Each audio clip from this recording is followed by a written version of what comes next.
Today's title, all right, if you're following along in our series on 1 Corinthians, today's title is Running the Race. And when we're talking about 1 Corinthians, we're talking about the people, the church at Corinth. And when you keep your mind in this particular thought, is that the people at Corinth were believers, but they were immature believers. And chapter 3 told us just how immature they were. Okay? It talked about them, using an analogy with somebody's life as a believer of a physical life. Therefore, Jesus used it when he talked about being born again, right? And it's a symbolism. And then there's a time of infancy, childhood, and then you eventually grow and mature, right? So Paul told them, hey guys, you should be on solid food by now, but you still are having milk. In other words, you're not growing up. You're not maturing. This is what he's trying to tell them. And if you get that piece, that's what the book of 1 Corinthians is about.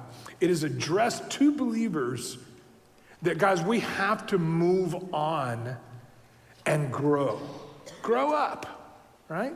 Yes, you have freedom, but learn the responsibility that goes with it, things like that. We've been talking about those over the week. Now, he uses an analogy. Oh, I get so excited about these things because I know it's going to help you understand this passage. He uses the analogy of running, all right? Running. Because you have to remember is that the time that Paul was living and ministering in Corinth, you have to understand the culture of the time.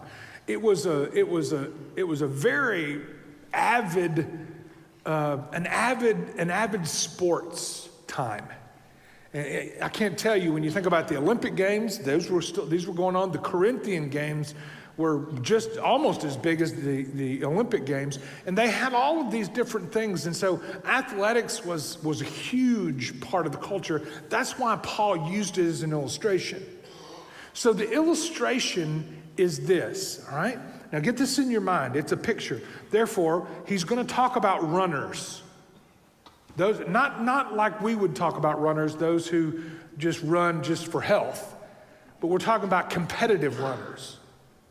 And when you get that context, chapter 10 unfolds for you, okay? So I just need you to get the context here, and it's going to be really neat to see what he talks about in chapter 10. All right, so the context is found in chapter 9, verse 24. He says, "Do you not know that in a race, all the runners run, but only one receives the prize?" In other words, you run to win, okay? You train to win. You dedicate yourself to win. And so that's what he's talking about. And so he looks back at you, if you're his today. Now listen, this is key. If you're his. If you're not his, you're not in this race. All right? So it doesn't pertain to you. All right? These are not for you. Why? Because unless you're in the race, they won't make sense to you. All right? And so, but what is it that gets us in the race? The gospel of Christ, all right? Who Christ is and what he came to do. All right? And it allows you to be part of his family. It allows you to be born again. It allows you, in all of these different analogies, it allows you to enter the race. It allows you, the gun goes off, and you're part of something. This is the analogy he's using to help you and I understand. And so he says that runners run to win the prize, right? But only one receives the prize, right? He says, so run that you may obtain it. So the great question as being a believer, again, I know I say this a lot, but if you are his, I find it hard to believe that anybody is a believer who cares nothing about being in the race. But we have lots of people who say they're believers, but they have no more concern about being in the race. Sometimes I wonder, right? Being there, right? But anyway, all right. So run that you may obtain it. So here's the great question. As a believer, what does it mean to win? Because he tells us, he commands us, run in such a way as that you can win. What is winning? Obviously being found faithful, enduring, finishing well, those type things. But basically, you're entered in a race in this particular analogy to where God has a plan for you. And he has a plan. He wants you to be a part of it. But we are not competing against one another so much. It's an amazing thing what he means by this. But I'm sorry, we have to move on. All right, here we go. Every athlete exercises self-control in all things. Okay? Self-control, discipline, right? He mentions that. He mentions that in a minute. This discipline thing, this self-control. What does that mean? Well, here's the big picture. Is that for an athlete, okay, everything you do is pointed towards running this race if you're a runner. But whatever the athletic event, whatever it is, team sport, whatever it is you do, there are a lot of things that, I mean, we can do anything we want to do, right? But there's a lot of things that don't help. You know, so I told you a little bit last week. It's interesting, you know. When you're running, when you're training, okay, you can have it's lawful to have a burrito for lunch, all right? But you're going to pay for it, and it's going to mess you up when you run. Does that make sense? So if you're in the race, then make decisions, right, that help you run better. Does that make sense? This is what he's getting at. This is what Paul is talking about, right?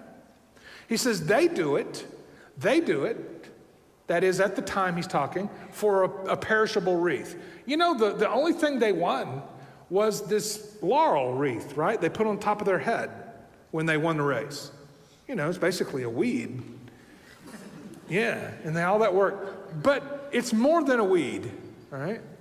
It's the glory and honor that goes with, at the time. I mean, some of the Roman generals at the time and around that time, it just really bothered them that the athletes were giving more, honor and glory than returning generals who've won battles, right? But we understand it in our culture, right? It's amazing. But what he's saying is, he says, what they do it to receive a perishable wreath. But what we do is something that doesn't fade. You know? In athletics, I use a lot of athletic illustrations because that was a big part of my life for a long time. And it's true. Somebody asked me, hey, who won the Super Bowl, 2 years ago? Somebody asked me that or whatever, and I was like, gosh, I can't remember. Why? Because that type, if that's what you're living for, is the praise of things around you, let me tell you what, people forget quickly, right? Therefore, it's perishable. It fades away. But if you're his, you're running a race that's imperishable, right? The rewards for the imperishable. This is what he's trying to say, right? And here's the other thing. So I do not run aimlessly, Paul is saying. And guys, out of everything, when I became a believer, I told you before, I became a believer when I was 21. And all of it was an impact in my life. But the biggest impact in my life was purpose.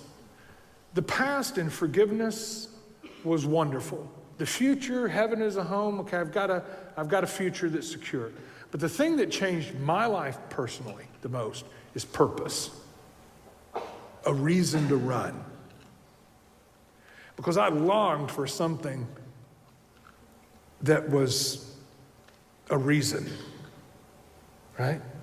A reason for why I'm here. It impacted my life. So he's saying, hey, listen, I'm not just running just to run. I got a purpose to run. I got something that motivates me, right? And so I don't run aimlessly. He also says, this is interesting, he uses a boxing illustration, right? I do not box as one who just beats the air. Actually, he's saying, I'm actually hitting someone else, is what he's saying there, right? But it's a competition. It's all part of the games that they would have. Boxing was one of the sports, obviously, so that's why he used it. He said, but I discipline my body and I keep it under control so that I'm not disqualified. So after preaching, I'm not disqualified. So he's making this analogy. So discipline.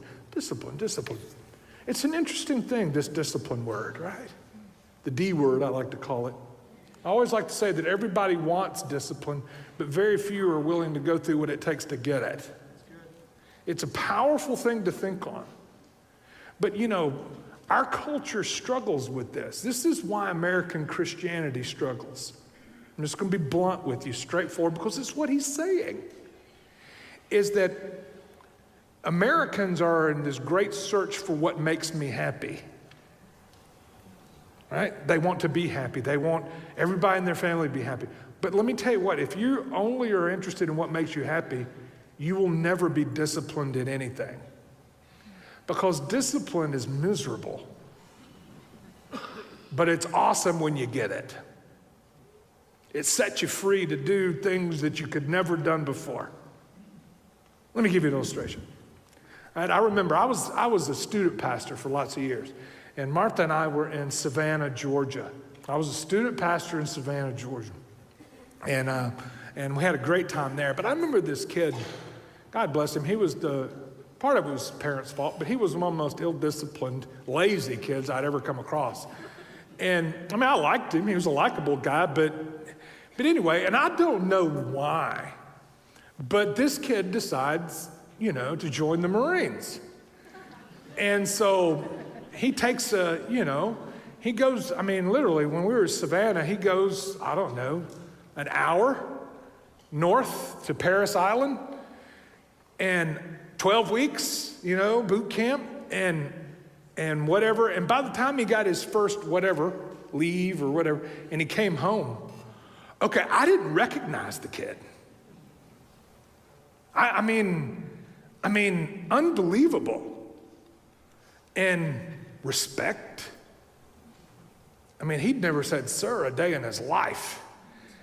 And all of a sudden, all kinds of things were instilled in this kid. But what was instilled in him? Well, it was discipline. My goodness, he was in shape. He was excited about his first assignment. I don't know, it was unbelievable. But he went through a whole lot of pain to get there. Isn't that incredible how that works? But it's what Paul's talking about in this passage. Now, if you get that context, that running context, and what it takes to run, and what it takes to get better at running, then you're going to understand the rest of it. Paul said, lest I be disqualified. I've told you this illustration before, but I'm going to bring it up again. There was a guy, it's been 30 years ago, there was a guy who won, I can't remember now if it was the 100-meter or 110-meter hurdles, but either one, it doesn't matter. The illustration is the same. He won the Olympics, gold medal, right? Gold medal. And 6 months later, he went to a regional meet, and he failed to qualify. And so they were interviewing him afterwards, right? And they said, well, what happened? You won the Olympics just 6 months ago. He said, yeah. He said, it's my own fault. He said, I've gained 5 pounds. Well, guys, I don't know about you, but I can gain 5 pounds at one meal. Y'all know what I'm talking about? Of course, the other part of me, I can lose 5 pretty quick too. But when you are an elite athlete, look at me. 5 pounds is the difference between Olympic champion and failing to qualify. See, the question is, what do you want? That's the question. That's the race you're already in, running after the things you want. If you're his, it's not about what you want, it's running his race. But if you're running your own, who knows, you may never get it. Or even worse, you may get it. I have found anybody who achieves things in this life is never satisfied with what they achieved. It's just weird. We have this something inside of us that no matter what we get, it never is long-term satisfying. That's the difference between the perishable and the imperishable that was just talked about. So if you have the context with what I've just told you, then chapter 10 is just going to come alive. This whole running concept and comparing with running the race, a foot race, versus what it means to be a believer and the analogy between the two, right? Now, I've got three things I want to share with you, all right? Number one is starting well versus ending well, right? Starting well versus ending well. That is what the first part of 1 Corinthians is about. And it's all springboarding off of this whole idea of the running analogy. Now, for I want you to know, brothers, that our fathers were under the cloud. What does that mean? All right. He's talking he's talking about the Old Testament. He's talking about Moses. He's talking about the children of Israel when they were delivered from their slavery. If you remember, they were led by a pillar of cloud by day and a pillar of fire by night. So God delivered them from their slavery and he led them, right? During the day and during the evening, right? Now, starting well versus ending well. We're going to get back to that in just a minute. So what we're talking about here is that the Israelites, as an illustration, they started well, but they did not end well. At least not those who were set free. Some of them eventually did. But what does it mean? Well, I gave you an illustration last week. I'm going to repeat it because I want it in your mind as we're talking. You know, it's kind of like the guy, you know, who bragged that he was winning the Boston Marathon for a while. And you ask him, well, how long? And he says, well, the first 100 yards. All right, listen to me. That doesn't mean anything. All right, if you understand that race, which I do not, by the way. All right, the half marathon is as far as I've ever made it, and it's enough for this big body to go that long, all right? So, but the marathon, first 100 yards means almost nothing for those of you who have ever run anything close to that. So therefore, it doesn't matter how quickly you start. It's whether you're prepared to go for the long haul. That's what we're talking about here, right? We have lots of people who respond, you know, they have what I call, and I don't want to be disrespectful, but they have what I call a religious spasm. And they get real excited, you know, about God for a little while, for the first 100 yards, and then they quit. Then they quit. It's not how you start. It's how you finish. That's the focus on what's happening here, right? You know, I looked through the scriptures, and I looked at several of the scriptures. Now, let's use Solomon, right? I don't know that anybody in the scriptures started as well as Solomon. You can read about it. He started extremely well. But he finished terribly. I mean, he basically fell over coming in last or next to last, right? He finished because he was the Lord's, but he just didn't finish well. You can read all about him. I mean, just remember this. Just because you're smart doesn't necessarily mean you're going to make the right decisions. Sometimes those who are ultra smart think that since they're so smart, they make the right decisions. That's just not the truth, right? And Solomon is a great illustration of that, but that's another message for another time, right? Joseph had some rocky beginnings, but I don't know if there's anybody in the scripture that finished as strong as Joseph did. In fact, the one thing he was remembered for in the New Testament was the end of his life and how well he finished. Isn't that interesting? Daniel finished extremely strong. David finished, right? He was okay. He started good. And then he had some great times, but then, my goodness, in the middle of the race, he face planted. Whap. And then he kind of got back up and did okay for a while, but then just messes followed him. But he finished okay. Not terribly, but okay. Again, when you take a look at these, there's a picture of being his. We want to finish strong. That's what Paul brought up, you know, I've finished the race, I've kept the faith. In other words, Paul finished strong.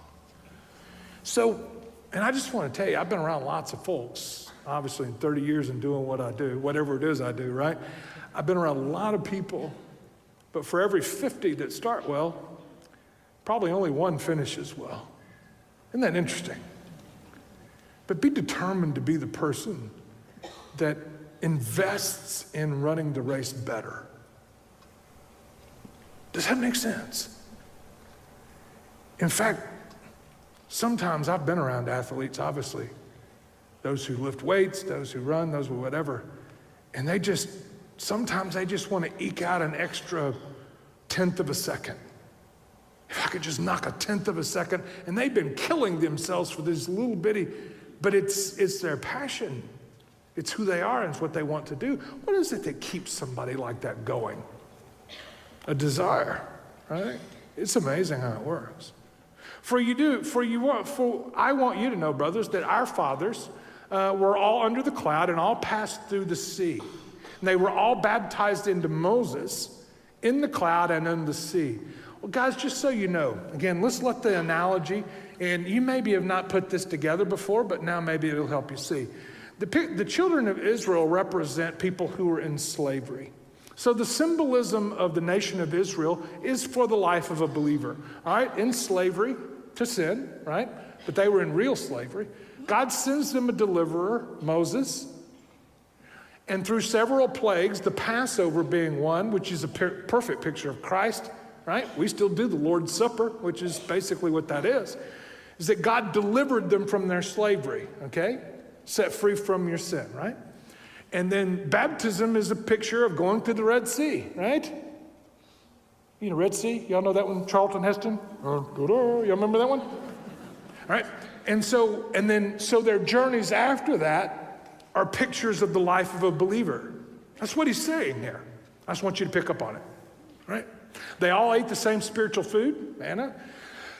A lot of symbolism there. All drank from the same spiritual drink. They drank from the spiritual rock, you know, the water came from the rock. God did a miracle, and the rock represents Christ, you know, so you have this. He's basically saying this is an analogy. Children of Israel are an analogy of the life of a believer. Interesting, huh? Nevertheless, you never like to hear the word nevertheless. So they started well, but most of them, God was not pleased. That's why so many of them were overthrown in the wilderness. Now listen to what he says. Now these things took place as examples for us, so that we may not desire evil as they did. Listen, these are examples, pictures, symbolisms for you and I to learn, so that we might not do the same thing being his. You know, I have 4 children, you know, and it's so interesting the differences in the children. You know, some you could actually, you know, a couple of my kids, I could actually tell them, okay, don't touch this wall, it's wet paint. I had 2 who would not touch it. And I had 2 that just had to touch it, all right? And let me tell you, it's much easier to learn by example than to learn the hard way, if you've ever been there. And that's what these things are for. For those of you who have ears to hear, as Jesus would say, you need to hear this. The Old Testament is there for us to learn. It says, don't be idolaters like some of them were. As it is written, that is in the Old Testament, that is after they left, after they went to Mount Sinai, right? People sat down to eat and drink and they rose up to play. That's basically, if you understand that piece, that's the sexuality. It just became a free-for-all. I mean, these people who had just seen all of what they'd seen, right? They saw all the plagues. They were there at the Red Sea. They were there with Charlton Heston, right? They were there and saw what God did, and yet were so immature, they forgot. We must not indulge in sexual immorality. We've kind of already talked about that in weeks past, but that's what they did, as some of them did. And listen to what he said. And 23,000 of them fell in one day. Listen to me, this may not be an overly popular thing to say, but you need to hear it. If you're his. Now, if you're not his, this does not apply to you. But if you're his, I want you to remember that if you truly are his, he's basically looking and saying, okay, you're not going to live that way. Why? Because you're mine. Interesting, right? We must not put Christ to the test, as some of them did and were destroyed by the serpents. Remember the story of the snake on the pole? It's cool. It's why John 3:16 was written. You know, as Moses lifted up the serpent in the wilderness, so must the Son of Man lift it up. So it's a great picture. That's what he's referring to here, right? Why? Well, what did they do? They would just gripe, mumble, and complain. Gripe, mumble, and complain, right? That's another thing for us to all hear as believers. is to remember this, is that when God makes such a difference in your life like he made, if you are his, if he made such a difference in your life like he did in the life of Israel, is that when you gripe, murmur, and complain along the way, he takes it personal, right? It's an amazing thing. In fact, I have found that one of the great signs of someone who has immaturity in their lives is that they literally gripe and murmur and complain about everything, right? But if you remember what they griped and complained about, believe it or not, it was about food.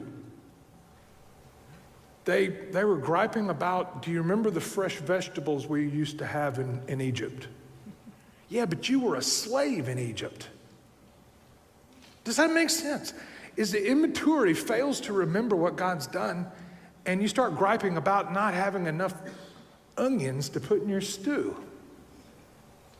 That's all part of it. I'm not going to stay there any longer, but that's the picture. He says, nor grumble as some of them did and were destroyed by the destroyer. Grumble, gripe, murmur, complain, Therefore, God has, if you truly are his today and you're running his race, then you're following him like they did with the pillar of cloud. And so when we gripe and murmur and complain, I tell you what, it is a beautiful thing when you can live in places where you don't have to hear people complain all the time. It brings the spirit of everything down around you. It's just true. It's just true, right? Now these things happened to them as an example. Now listen, but they were all written down for our instruction. Isn't this interesting? He wants us to know that all these Old Testament things were written down so that you and I could learn from them, right? So therefore, let anyone who thinks he stands take heed lest he fall. I quote this one often to myself. This is all about pride, ego, right? So anytime we get overconfident, there's always a fall coming. Right? We see it happen practically in our lives all the time, right? But what he's trying to say is about the time you think, oh, I got this. That's the time when the fall's coming, right? And so that's what he is telling them here, all right? Let's go to number two, all right? Number two. All right, number one is starting well versus finishing well. Number two is strength over temptation. Now, this is why he gets to, why is he talking about this? Well, the temptations that all of us have. Now, what is the temptation for a runner? Okay? Well, the temptation for a runner, in this particular analogy, is everything that keeps you from running better. Right? Pretty much anything. Right? You're not going to strap 10-pound weights to your ankles when you're entering a race. Right? You want to be as in shape, you want to have eaten right so you can have all the energy you need to not only finish the race, but to finish it strong. So he goes on to say, if you're catching what I'm saying, this is going to make perfect sense. Look at this. No temptation has overtaken you that's not common to everybody. Right? But God is faithful, that he will never allow you to be tempted beyond your ability. All right, so here's the picture. If you're his today, I promise you, he's made a promise to you, is that he will never allow you to be tempted beyond that you can't withstand it. So the problem comes, and I have found, is that the older we get and more mature, not just simply age, but the more mature we get in our faith, the less sway temptation has over us. We never get by it totally. But it's the hardest at the beginning when you're more immature. Therefore, the more disciplined you are, no, I'm not taking the day off. I'm going to go get a few miles in, right? But let me tell you what, everything you screaming out, oh, just don't do it today. And you can come up with 1,000, your brain can trick you. You can come up with 1,000 reasons I need to take a day off. All right, or I need to take a week off or whatever. But something keeps driving you, and the older you get, the more mature you get, then the more you stop listening to the voices that say, just take the day off, right? And this is the thought here, But with the temptation, he will also provide a way to escape so that you may be able to endure it. Now, guys, these verses, I love to share with people. Like, I have a great deal of love and respect for a program called Celebrate Recovery.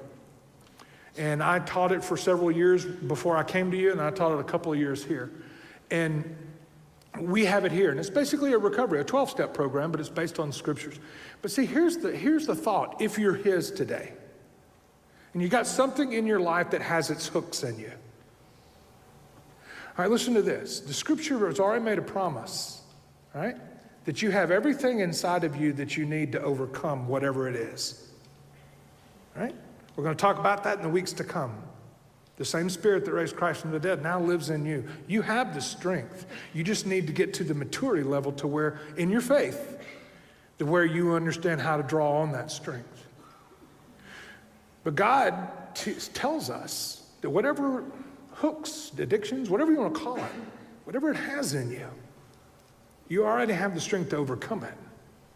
And God will provide a way. So I love teaching people those things. And through the years, it's been wonderful when you have people say, you know, I never had any idea that I could ever live my life without fill in the blank. Right? In fact, sometimes people who have struggled with something for so long that their identity is wrapped up in their struggle. And then all of a sudden you beat it. I don't know if you ever beat it, but you know what I'm saying. I don't know if any of us ever really beat it, right? You totally get it beaten. But it doesn't have its hooks in us anymore. It's unbelievable. So I love these passages because they just share straightforward. Therefore, my beloved, flee from idolatry. So he's telling them, guys, listen, I want you, because they were still dealing with all of these false idols in Corinth, right? All of these false temples. I speak as to sensible people. Judge for yourself what I'm telling you. And he goes on to say, the cup of blessing that we bless, is it not a participation in the blood of Christ? And the bread of which we break, is it not a participation in the body of Christ? So what he's talking about there is the Lord's Supper. But in reality, it's not just the Lord's Supper or Passover. It has to do with what those things represents, because Jesus said, do this in remembrance of me. We're going to talk about that next week because that's in chapter 11. So when you look at this, it's talking about who Christ is. That's the bread, unleavened bread, right? Sinless. What he came to do, that is to die, because of the difference, because of who he was, that he could do what he came to do. So that's what we're looking at. He says, so because there's just one bread, all right, we who are many are one body. That is, because of who Christ is, you and I we're all different, but we're all part of one. That's going to be chapter 12, when it talks about the body of Christ and all the different gifts and abilities. So it's kind of giving you a little bit of what's to come, right? Consider the people of Israel. Are not those who eat the sacrifices participants in the altar? Right? So he's just using an Old Testament analogy. What do I imply then? That food offered to idols is anything, or that an idol is anything? He says, no, of course not. I'm implying that pagans sacrificed what pagan sacrifice they offered to demons and not to God. Now that'll wake you up if you're a Corinthian. But what they were doing, here's what they were doing. They were still so immature, and still things had their hooks in them. They'd grown up in this pagan worship.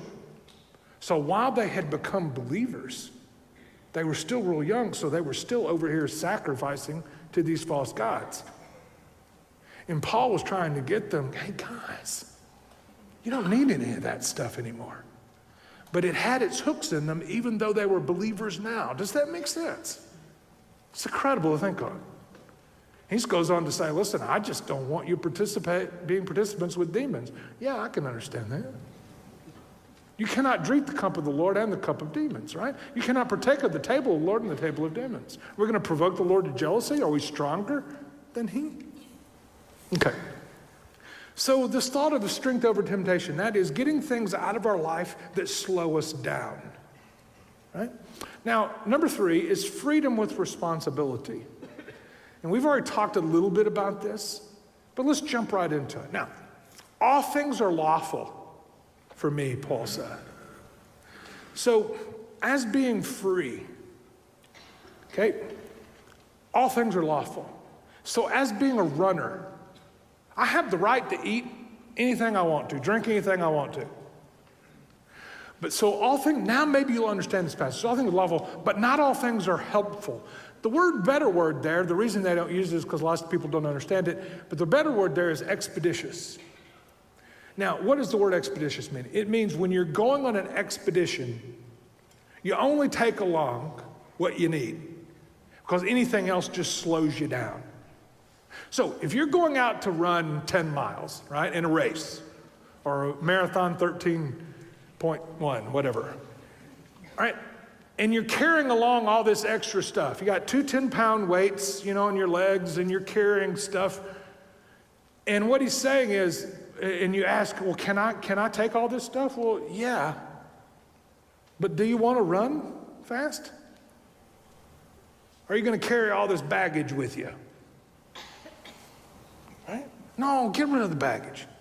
It's all lawful. Okay, yeah, you can do whatever you want, right?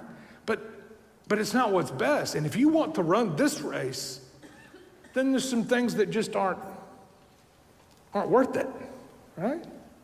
So all things are lawful, but all things are not expeditious, right? Right? You skipped ahead of me here. Go back. Right? All things are lawful, but not all things build up.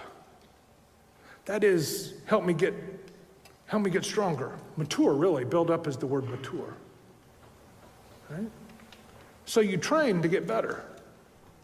And training is never really a whole lot of fun. Once again, I tell you, one of the great struggles in our culture, especially believers who are in our struggles, is getting past that particular thought. Right? Is it what's going to make me happy? Well, not in the short term. Right? Look at verse 24. Let no one seek his own good, but the good of his neighbor. I've also, and again, this is kind of where I'm going to close. But what is he talking about there? Well, when you run the race that he's called you to run, right, you're not running for yourself. Now, if you're running for yourself, then you're not in his race.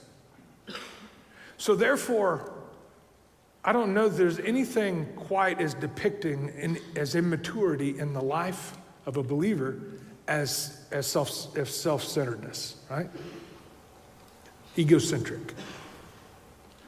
Therefore, as we grow in him, right, then selflessness should start to show up. And it's a battle, guys. It's a battle. The battle over self is one of the biggest ones you'll ever win. Because we all want what we want, right? And growing in him and running his race will teach you not to be. Guys, this is why, I'm just going to kind of be gut level blunt here. This is why one of the biggest goals I had for my children, I've been doing this parenting class. We start Wednesday, right? We just finished a group. And I told them this. I told them that one of my biggest goals, other than that my children became believers, that was my biggest goal. I wanted them to know who Christ was. But the second thing, the one virtue I wanted in their life was selflessness. Because I have just noticed, and again, doing what I do, I have noticed that the most miserable people in this world are the ones who are self-focused. They are just unhappy people. Why? Because never does everything work out like you want it. So it doesn't matter if you get 90% of what you want, you'll be discontent because you didn't get the 10 you wanted. I've just found that self-centered people, and it's the same with children. Some of the most miserable, and they made everybody in the restaurant miserable. Some of the most miserable children are the ones who are just self-centered. And when you run across a child who is selfless, you can better bet someone's trained them to be selfless. Why? Because you have to train yourself to be that way. If you want to train to be selfish, just don't do anything. It'll happen naturally. It's like weeds. All right? If you want to grow weeds in your yard, just don't do anything. Seriously, just you just kind of let it go. But selflessness is something you have to work at, and that is something I wanted for my children. I wanted them to understand it was not all about them. Because I have found there's no age limit on self-centeredness. Because I have found not only are those who are self-centered most miserable people I've ever come into contact with, but they tend to make everybody else around them miserable. Right? Because they're always demanding. It's an amazing thing. So as a believer, listen to me, guys, it's huge. He wants us to learn not to run for ourselves, but to run for him. That's what being in his race means. If you want to run your own race, then go ahead. But I can promise that whatever you do attain, if you do attain it, you won't be satisfied with it when you get it. All right? It's like drinking salt water. Go run after the things that you think will make you happy. Once you get them, you find out you're not happy. Isn't that interesting? It's amazing how that works. All right, I've got to skip down to the end. He goes on to talk about some other things about meat, eating meat sacrificed to idols. We don't have to read all that because we've already kind of talked about it. But skip down to the glory, giving God the glory verse. 31, yes. So it goes on to finish, let's finish this up. It says, so whatever you eat or drink, right? So he's just been talking about eating meat offered to idols, right?